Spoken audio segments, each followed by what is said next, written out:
है। बुलेटिन के आगाज में पहले सैलाबी सूरत हाल पर बात करें तो कराची की मलीर नदी बिफर गई। कुरंगी क्रॉसिंग नदी और ABM काजवे बंद। जाम सादिक पुल पर ट्रैफिक का दबाव बढ़ गया। कयूमाबाद चौरंगी के अतराफ भी ट्रैफिक की रवानी मुतासर। एक्सप्रेस वे और ब्रूक्स चौरंगी पर भी बदतरीन ट्रैफिक जैम। गाड़ियों की लंबी कतारें लग गई। मिनटों का सफर घंटों में तब्दील हो गया।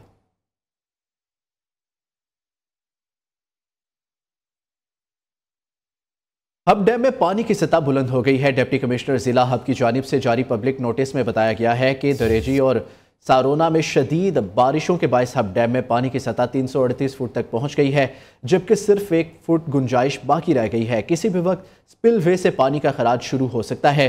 हब नदी के किनारे रहने वाले अफराद को फौरी तौर पर माल मवेशी समेत महफूज मुकामात पर मुंतकिल होने की हदायत की गई है। इसी तरह नदी के अंदर रेत बजरी निकालने वाले यूनिट्स और क्रश प्लांट्स मालिकान को भी मशीनरी और मजदूरों को फौरन बाहर निकालने का कहा गया है। इस हवाले से मजीद बात करेंगे नुमाइंदा न्यूज़ सरफराज कायम खानी से। जी बताइएगा सरफराज, इस हवाले से मजीद क्या डिटेल्स हैं? जी अहमद, देखें डिप्टी कमिश्नर हब जिला हब की जानिब से जो है वो खतरे की घंटी बजा दी गई है। पब्लिक नोटिस में ये बताया गया है कि दारेजी और सारोना में शदीद बारिशों के बायस हब डैम में जो है वो पानी की सतह मुसलसल बुलंद हो रही है। 338 फीट तक पानी की सतह जो है वो पहुंच चुकी है। बाकी जो गुंजाइश है वो सिर्फ एक फीट रह गई है। बताया जा रहा है कि किसी भी वक्त स्पेल वे से जो है वो पानी का अखराज शुरू हो सकता है। इसी हवाले से जो अतराफ की आबादियां हैं, नदी के अतराफ में रहने वाली, उन्हें कहा गया है कि फौरी तौर पर महफूज मकाम पर जो है वो मुंतकिल हो जाए और अपने माल मवेशी भी वहां से निकाल लें। इसके साथ ही साथ नदी की सफाई के दौरान निकालने वाली मशीनरी जो है, मिट्टी निकालने वाली मशीनरी, उन्हें और वहां पर काम करने वाले अमले को भी जो है ये नोटिस किया गया है कि फौरी तौर पर वहां से निकाले अपनी मशीनरी को, ताकि किसी भी किस्म का जो है वो नुकसान जानी ना हो सके। इसके साथ ही साथ हब डैम के अतराफ की जो आबादियां हैं उनको खाली करने के लिए जो है वो कोशिशें शुरू कर दी, कोशिशों को शुरू कर दिया गया है। बहुत शुक्रिया सरफराज अपडेट देने के लिए।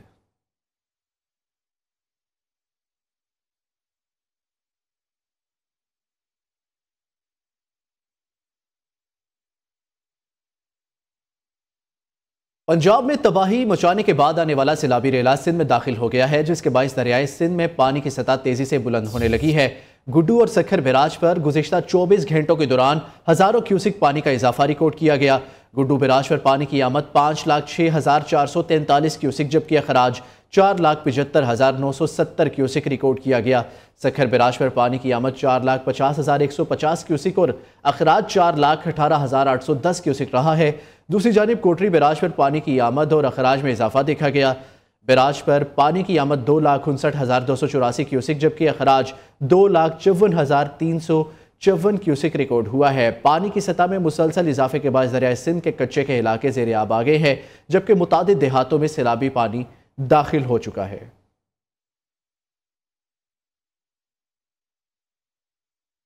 पाकिस्तान मौसमियाती तब्दीली से शदीद मुतासिर ममालिक में शामिल वज़ीर आज़म ने 15 रोज़ में 300 दिनों का प्लान मांग लिया है। आइंदा मानसून की अभी से तैयारियां शुरू करना होंगी। विफाकी वज़ीर मुसद्दिक मलिक की चेयरमैन NDMA के हमरा ब्रीफिंग। बताया सैलाब और बारिशों की वजह से 900 अफराद जाबहक हुए। सिंध में सैलाब से निमटने के लिए पेशगी इंतजामात किए हैं। आइंदा 2 से 3 रोज़ मानसून जारी रहेगा। चेयरमैन NDMA ने खबरदार कर दिया। कहा हेड पंजनद और गुड्डू बैराज पर पानी का बहाव तेज़। सतलुज, रावी और चनाब में सूरत हाल कंट्रोल में है। मौसमियाती चैलेंजेस से निपटने के लिए मिलकर इकदाम करना होंगे। जलालपुर पीरवाला में सैलाब मुतासरा इलाकों से इनखला का ऑपरेशन मुकम्मल कर लिया गया। अनायतपुर से आबादी को महफूज मुकामात पर मुंतकिल कर दिया गया। सीनियर वजीर पंजाब मरियम औरंगजेब ने 24 घंटे तक ऑपरेशन की निगरानी की। कहती है जलालपुर पीरवाला के इलाके में आखिरी फर्द के महफूज मुकाम पर पहुंचने तक रेस्क्यू ऑपरेशन बंद नहीं होगा। कल सुबह 6 बजे ऑपरेशन दोबारा शुरू करेंगे।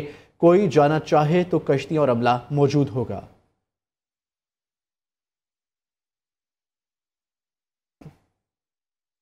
अब बात करें कि वज़ीर आज़म शहबाज शरीफ का कतर का एक रोज़ा दौरा। अमीर कतर शेख तमीम बिन हमद सानी से मुलाकात की। वज़ीर आज़म शहबाज शरीफ ने दोहा पर बिला जवाज़ इश्तियाल अंगेज़ी की मज़म्मत की और पाकिस्तान की भरपूर हमायत का यकीन दिलाया। कहा इसराइल का हमला कतर की खुद मुख्तारी के खिलाफ और बैनुल अक़वामी कवानीन के मुनाफी है। दोनों ममालिक एक दूसरे के साथ खड़े हैं। नायब वज़ीर आज़म मोहम्मद इसहाक डार, वज़ीर दिफा ख्वाजा मोहम्मद आसिफ, वज़ीर इत्तलात अता तारड़ और मावने ख़ुसूसी तारिक फ़ातमी भी मुलाकात में शरीक हुए। वज़ीर आज़म शहबाज शरीफ दौरा मुकम्मल करके वतन वापस पहुँच गए।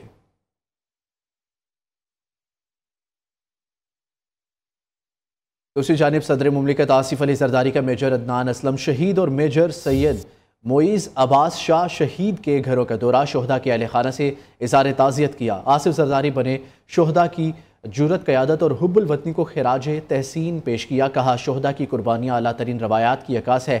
पाकिस्तान दहशत गर्दी के मुकम्मल खात्मे के लिए पुरज़्म है। सदर ने शोहदा के दराजात की बुलंदी और अहल खाना के लिए सब्र की दुआ की।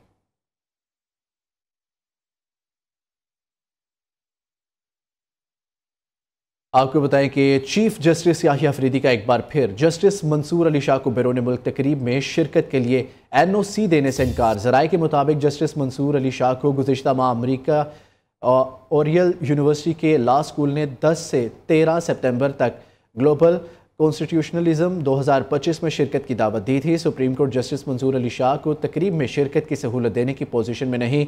रजिस्ट्रार ऑफिस का यूनिवर्सिटी को जवाब आपको बता रहे हैं कि चीफ जस्टिस याहिया अफरीदी का एक बार फिर से जस्टिस मंसूर अली शाह को बैरून मुल्क तकरीब में शिरकत के लिए NOC देने से इनकार। ज़राए का बताना है कि जस्टिस मंसूर अली शाह को गुज़िश्ता माह अमरीका में ओरियल यूनिवर्सिटी के लॉ स्कूल ने 10 से 13 सितंबर तक ग्लोबल कॉन्स्टिट्यूशनलिज्म 2025 में शिरकत की दावत दी थी। आगे बढ़े और जुर्म से जुड़ी कुछ खबरों पर नजर डालें। कराची के इलाके शाह लतीफ़ टाउन में फायरिंग से पुलिस एहलकार शहीद हो गया। पुलिस का कहना है कि हेड कांस्टेबल अब्दुल करीम अपने घर में मेमनगुड थाने ड्यूटी पर जा रहा था। नामालूम मुलजिमान ने फायरिंग की और फरार हो गए। शहीद पुलिस एहलकार की इलाज जिना अस्पताल पोस्टमार्टम के लिए लाई गई है। मजीद बता रहे हैं जिना अस्पताल में मौजूद नसीम आदिल। जी बताइएगा नसीम। जी देखें, ज़िला मलिर के इलाके शाह लतीफ़ टाउन में एक और पुलिस एहलकार को शहीद कर दिया गया है।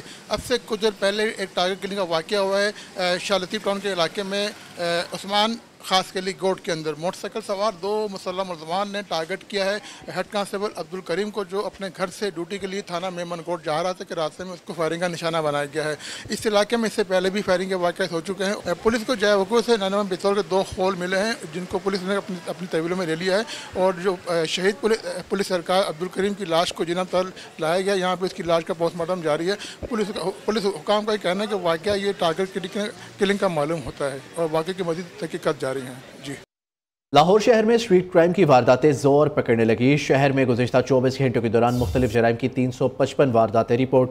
चोर शहर के मुख्तलिफ इलाकों में 8 घरों से लाखों रुपए मालियत के तलाई जेवरात, नकदी और दीगर सामान ले उड़े। डाकुओं ने शहर में असलहे के जोर पर मुख्तलिफ मुकामात पर 7 अफराद से लाखों रुपए और मोबाइल फ़ोन छीन लिए। डाकुओं ने झपटा मारकर 12 शहरियों से शाहराए आम पर हज़ारों रुपए और मोबाइल फ़ोन छीन लिए। Executive director IBCC doctor Ghulam Ali मल्ला का inter board coordination commission regional office Lahore का दौरा। डॉक्टर गुलाम अली मल्ला ने तलबा से IBCC रीजनल ऑफिस लाहौर में मिलने वाली सहूलियात से मुतल्लिक दरियाफ्त किया। कहा यहाँ पर रोज़ाना 400 से ज़ायद तलबा मुस्तफ़ीद हो रहे हैं। तलबा ने भी IBCC के काम को सराहा। तफसीलात अवैस गुजर की रिपोर्ट में।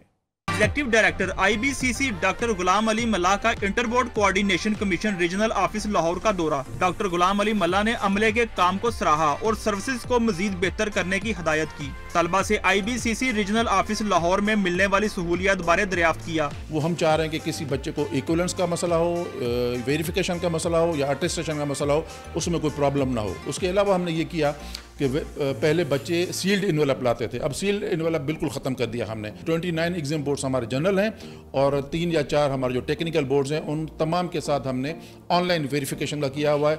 अब बच्चे को ज़्यादा भाग दौड़ करनी नहीं पड़ती। IBCC रीजनल ऑफिस लाहौर में आने वाले तलबा ने कहा पहले डॉक्यूमेंट्स वेरिफिकेशन करवाने में कई दिन गुजर जाते थे, लेकिन अब दिनों का काम घंटों में हो रहा है। 2 दिन लग जाते हैं, इतना टाइम लग जाता है, वो बिल्कुल नहीं है। अभी इधर आए हैं तो कहते हैं कि 2 घंटे बाद आपके डॉक्यूमेंट्स वापस रिसीव हो जाएंगे। सुबह में दे देते हैं अपने डॉक्यूमेंट्स, सारा कुछ लिखा होता है अपॉइंटमेंट की फॉर्म के ऊपर। बाद में आपको सेकंड टाइम में आपके डॉक्यूमेंट्स मिल जाते हैं। इसके हवाले से तो वो काफ़ी ज़्यादा कोऑपरेटिव हैं। उन्होंने बहुत अच्छे से हमें गाइड भी किया। अगर किसी चीज़ की हमें पता नहीं है या मालूमात नहीं है तो वो भी इन्होंने फराहम की और हमें इन्होंने काफ़ी जल्दी उसका अच्छे से हल भी निकाल के दिया। और टेस्टेशन के हवाले से भी मैं काफ़ी सेटिस्फाइड हुई हूँ। Executive director IBCC doctor Ghulam Ali मल्ला ने IBCC रीजनल ऑफिस लाहौर में काम करने वाले मुलाजमीन के काम को सराहा और तलबा के लिए बेहतर से बेहतर इकदाम करने की हिदायत की। कैमरामैन सनी जेम्स के साथ अवैस गुजर, न्यूज़ लाहौर। कराची में P3 एक्सपो 2025 का आगाज़ जदीद मशीनरी और मेड इन पाकिस्तान विजन को सराहा गया। इस मौके पर मुल्क समेत बैरून मुल्क से भी कई नामवर कंपनियां जदीद मशीनरी और टेक्नोलॉजी के साथ शरीक है। पहले रोज़ chairman Pakistan plastic manufacturers association Syed Nabeel Hashmi ने बतौर मेहमान खसूसी शिरकत की और रिबन काट कर नुमाइश का इफ्तिताह किया। उन्होंने मुख्तलिफ स्टॉल्स का दौरा किया और ख़ास तौर पर हाई टेक मशीनरी के स्टॉल पर गए, जहाँ जदीद तरीन मशीनरी के साथ 8 लाइव प्रोजेक्ट्स नुमाइश के लिए रखे गए थे, जिन्हें सनतकारों और शुरका की भरपूर तवज्जो हासिल रही। सैयद नबील हाशमी ने हाई टेक की मेड इन पाकिस्तान विजन के तहत की जाने वाली काविशों को सराहा। उनका कहना था कि ये मनसूबे मुकामी पैदावार में इजाफे, मुल्की सनत को जदीद खतूत पर इस्तेमाल करने और पाकिस्तान को आलमी मयार की सनतों की सफ़ में शामिल करने में अहम किरदार अदा करेंगे। बात करें कि पाकिस्तान और बैनुल-अक़वामी मालियाती फ़ंड के दरमियान $1 अरब की अगली किस्त के लिए दूसरे इक़्तिसादी जायज़े पर मुज़ाकरात सितंबर के आखिरी अशरे में शुरू होंगे। IMF का वफ़द 25 दिसंबर को पाकिस्तान का दौरे पर आएगा, जबकि ज़राए का बताना है कि वज़ारत ख़ज़ाना के मुताबिक पाकिस्तान को क्लाइमेट फाइनेंसिंग मुआहदे की $1 अरब की किस्त जारी होने का इम्कान है। इस्लामाबाद से ये रिपोर्ट।